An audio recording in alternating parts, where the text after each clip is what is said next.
कार्यक्रम के प्रायोजक हैं श्री मदन भाई रेखाबेन हुमड़, रूपेन प्राची हुमड़, अनगवीर आर्शवीर हुमड़, रिक्ता विशाल सेठी, आरिका अर्जुन सेठी। जब बच्चे हैं तो एकदम निर्दोष होते हैं। क्या होते हैं? वो कहते हैं कि जब ये गलत है तो यह भी गलत है। हम भले त्याग ना करें लेकिन सामने वाला तो उस चीज को बिल्कुल उसी रास्ते पर लेकर के चलता है कि जमीन के भीतर होने के कारण यदि आलू नहीं खाया जा रहा है, प्याज नहीं खाई जा रही है, तो फिर गाजर मूली भी नहीं खाई जानी चाहिए। ठीक है? तो ये जो नियम दिए जाते हैं, ये जो नियम, वो मेरे लिए नहीं है, वो तुम्हारे कल्याण के लिए है। कि आज तुम्हारे भीतर नियम लेने की इच्छा, नियम लेने की शक्ति, नियम लेने का साहस पैदा हो कि नहीं, मैं नियम ले सकता हूं। और एक बार आप नियम लेकर के देखो, 4, 6, 8 दिन तकलीफ हो सकती है, लेकिन फिर सब कुछ स्मूथ चलने लगता है। कठिन से कठिन नियम का पालन हो जाता है। नियम लेने वाला चाहिए। मैं एक उदाहरण गिरिडीह के अशोक जी पांड्या का देता हूं। अशोक पांड्या एक गिरिडीह का नामी गिरामी नाम है, यानी कि वहां का सबसे बड़ा व्यक्ति, पैसे में, हर चीज में। उस व्यक्ति ने भरत सागर जी महाराज, जो कि आज नहीं है हमारे बीच में, मर्यादा पुरुषोत्तम विमल सागर जी के शिष्य, उन्हें आहार दिया। और आहार देने के साथ नियम लिया कि मैं भारत में रात्रि भोजन का त्याग करता। कहां पर? भारत। और जिस व्यक्ति को महीने में 20 दिन भारत के बाहर रहना होता है और 10 दिन वो भारत में रहता है, क्योंकि माइका का बड़ा भारी काम उनका है। अब देखना है, जब मेरा चातुर्मास वहां पर हुआ तो उन्होंने मुझे आहार दिया और स्वयं अपने मुंह से कि गुरुदेव, भरत सागर जी महाराज को आहार दिया था, तब मैंने भारत में रात्रि भोजन का त्याग किया था। अब आज मैं आपको आहार देता हूं तो मैं भारत के बाहर विदेशों में भी रात्रि भोजन का त्याग करता, विदेशों में भी रात्रि भोजन का, और उन्होंने त्याग कर दिया। जिस व्यक्ति को महीने में 20 दिन बाहर रहना पड़ता है, कितने दिन? उस व्यक्ति ने त्याग कर दिया। मैंने बाद में कहा, अशोक जी कैसे पालोगे? बोले, महाराज श्री, दुनिया में खाने के लिए ना मिले पर पीने के लिए कुछ तो मिलेगा। पानी तो मिल जाएगा, दूध तो मिल जाएगा, जूस तो मिल जाएगा, मैं उसे पी लूंगा। और खाने के लिए रोटियां नहीं मिलेंगी, फल तो मिल जाएंगे, मैं फल खा करके काम चला लूंगा। नियम लेने वाला व्यक्ति ऐसा सोच करके कठिन से कठिन नियम ले लेता है। मैं ये बात कहता हूं। दिगंबर जैन महासभा के अध्यक्ष थे निर्मल जी सेठी। निर्मल जी मुनियों के नहीं, पिच्छी कमंडल के परम भक्त। किसी गांव में क्षुल्लक भी होंगे और आहार चल रहा होगा तो निर्मल जी सेठी तुरंत धोती दुपट्टा पहन करके पहले क्षुल्लक जी का पड़गाहन करेंगे, और हो गया होगा तो आहार देंगे, पूरा आहार करवाएंगे। उसके बाद बोले, भाई पहले मेरा काम आहार दान का है। वो व्यक्ति विचार करने जैसा है। छोटे से छोटे नहीं, हमारा तो क्या होता है कि बड़े साधुओं को, आचार्य श्री को दे दिया, इनको दे दिया, छोड़ा करने तो कोई महाराज जी क्या? नहीं, जिसके हाथ में पिच्छी कमंडल है उन सभी को हमें उतनी ही श्रद्धा भक्ति से आहार दान देना चाहिए। कोई मन में 19-20 का भाव नहीं आना चाहिए। तब जाकर के आप साधुओं को आहार दे करके सातिशय पुण्य कमा सकते। तो ऐसे व्यक्ति, शूद्र जल का त्याग उनका, किसका? शूद्र जल का त्याग था। पूरे देश में नहीं, दुनिया में घूमते थे, लेकिन आखिरी श्वास तक उस नियम का कट्टरता के साथ पालन किया। जनेऊ धारण करके रखते थे, हमेशा 12 महीने जनेऊ धारण करते थे, शुद्ध जल का त्याग करके पालन करते। कैसे? मन में सोच लो तो तुम कठोर से कठोर नियमों का पालन कर सकते हो, और तुमने सोच लिया है मेरे बस का ही नहीं है, मैं पालन कर सकता ही नहीं हूं, तो आप कभी कोई नियम, सबसे पहले मन को मजबूत करो, कठोर से कठोर, कठिन से कठिन नियम आप पाल सके। ये मैंने ऐसे उदाहरण इसलिए दिए हैं क्योंकि ये लोग, एक पैर भारत में होता था और एक पैर विदेश में होता था, और वो लोग नियम का पालन कर सकते हैं, तो हमारा तो एक पैर घर में होता है और दूसरा पैर भी घर में होता है, फिर भी नियम नहीं पाल पाते। पहला पैर कहाँ है और दूसरा कहाँ है? वो भी घर में ही है, क्योंकि घर दुकान ऊपर नीचे, घर ऑफिस ऊपर नीचे है, और फिर भी हम पाल नहीं पाए तो क्या कहेंगे? तो बस हम यही कह सकेंगे कि भाई तुम्हारे मन में कभी नियमों को पालन करने की भावना ही नहीं होती है। बड़े ध्यान से देख रहा है वह लकड़हारा, बड़े ध्यान से देख रहा है मुनिराज को उन्होंने किस प्रकार से पड़गाहन किया, भीतर ले गए, उच्चासन पर बिठाला, पाद प्रक्षालन किया, पूजन किया, नमन किया, शुद्धि बोली और आहार दे रहे। राजा का घर था, विविध प्रकार के भोज्य पदार्थ वहां लाए गए, लेकिन मुनिराज ने गिने चुने 2-3 पदार्थ लिए, आहार किया और बैठ गए। लकड़हारा देख रहा है, लकड़हारा कि इतनी सारी चीजें, राजा मिठाई लेकर के आए, नमकीन लेकर के आए, सब कुछ लेकर के आया, लेकिन मुनिराज ने तो सिर्फ दाल रोटी पानी लिया और बैठ गए। लकड़हारे ने देख लिया, मुनिराज आहार करके चले गए। राजा ने लकड़हारे को देखा, अर्थात उस व्यक्ति को देखा, तो समझे कि शंका ब्रह्मचारी होगा। कौन होगा?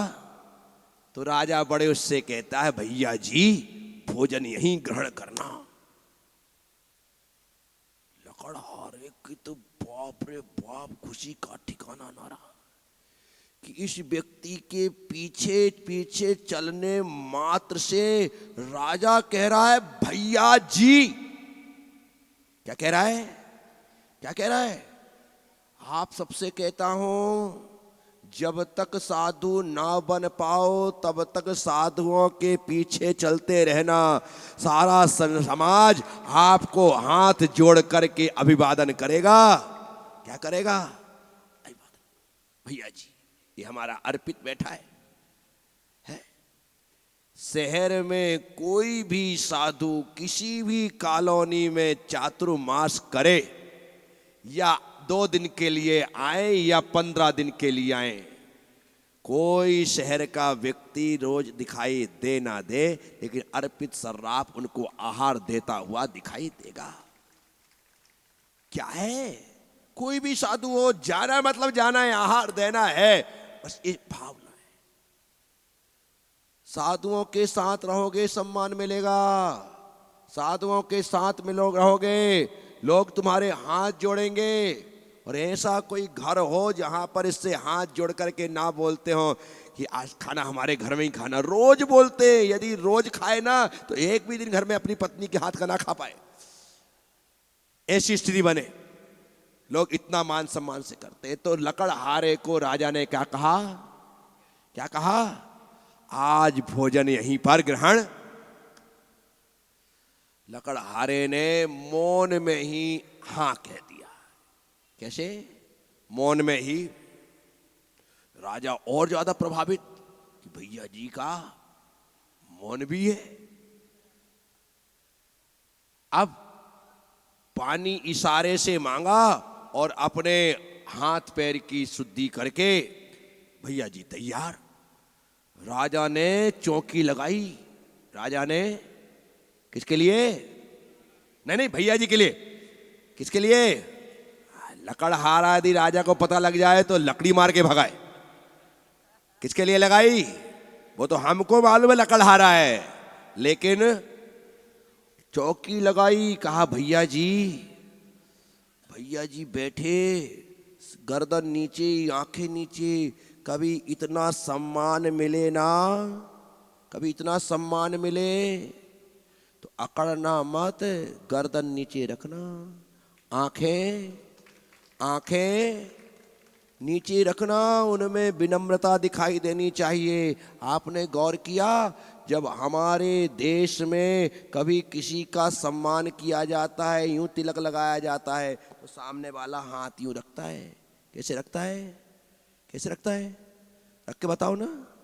ऐसे हाथ रखता है, और ये हाथ रखने के पश्चात यूं सिर झुका है बराबर तरीके से, और तिलक लगाया जा रहा है कि भैया मेरा हाथ भी झुका है और ये सिर भी झुका है, सब में झुक करके उस सम्मान को ग्रहण कर रहा है। वहां पर अहंकार नहीं, क्या लगा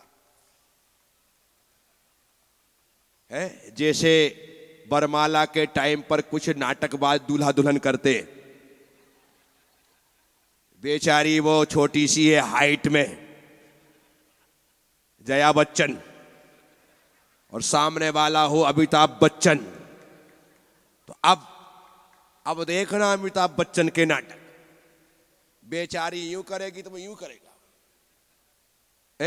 और ऐसे में कई बार वो यूं फेंक के डालती है, छीना झपटी में बरमाला टूट भी जाती है, जो कि अपशगुन का प्रतीक हो जाती है। अरे विनम्रता के साथ स्वीकार करो। लोगों ने आजकल बरमाला को भी खेल बना लिया। क्या बना लिया?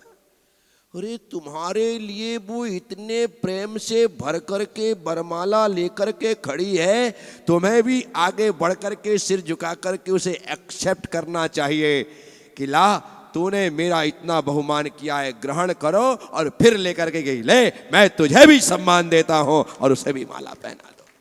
तो सम्मान हमेशा झुक करके लेना चाहिए। कैसे? कैसे? झुक करके, यूं करके झुक करके सम्मान लो। जो झुक करके सम्मान लेता है वह सम्मान और सम्मानीय हो जाता है। इसलिए सम्मान तो झुक करके ग्रहण करना चाहिए। बैठ गए भैया जी, गर्दन, आंखें। अब देखो तो सही, सामने भी चौकी लगाई गई। जिसने हाथ में रोटी रख करके नमक के साथ खाई हो, चौकी पर बैठ करके सामने चौकी लगी। महारानी सोने का थाल लेकर के आई, उसमें विविध प्रकार के व्यंजन, मिष्ठान, पकवान सब कुछ परोसे गए, सामने लाया, चौकी पे रखा गया। भैया जी ने इशारे से मना कर दिया, मैं भी वही लूंगा जिनके कारण मुझे ये सब मिल रहा है। मैं भी वही लूंगा जिनके कारण ये सब मिल रहा है।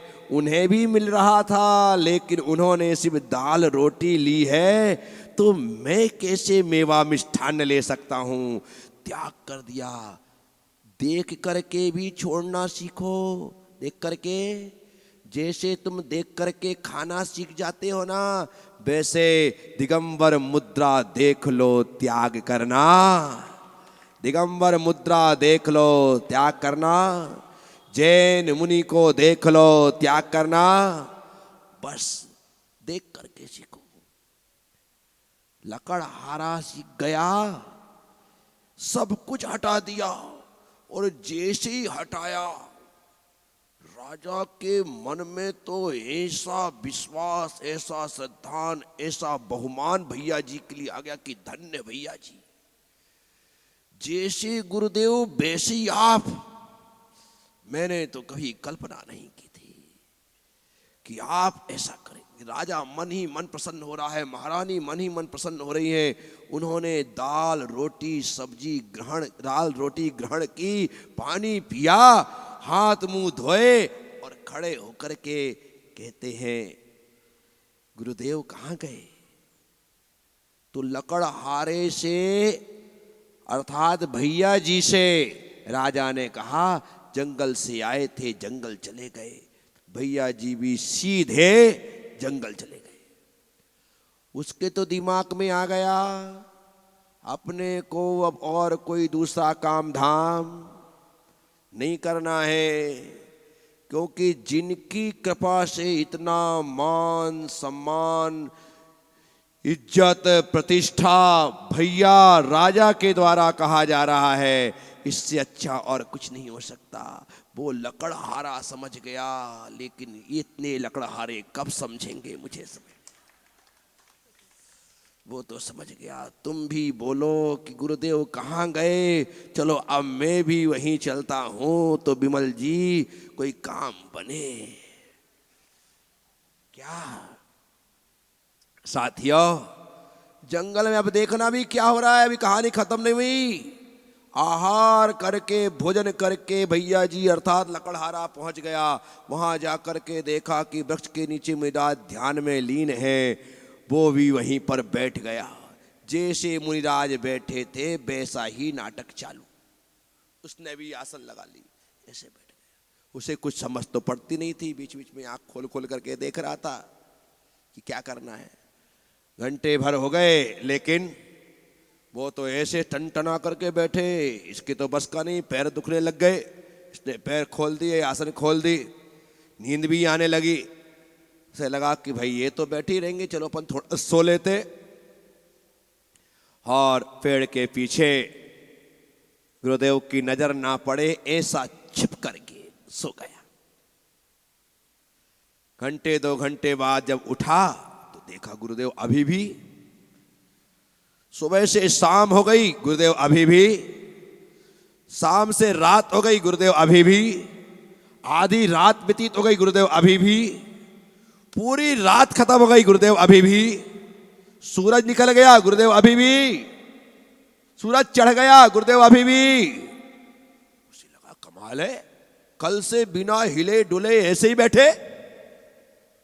इसने कहा समय हो रहा है अब चलने का, तैयार हो जाना चाहिए। पास में ही नदी थी, जाकर के डुबकी लगाई, स्नान किया, अपनी फटी पुरानी धोती को निचोड़ा, फैलाया डुलाया, सुखाया और पहन लिया। चलो चलने का टाइम है। देखा कि सूरज तो कल से ज्यादा चढ़ गया और ये चढ़ने को तैयार नहीं है।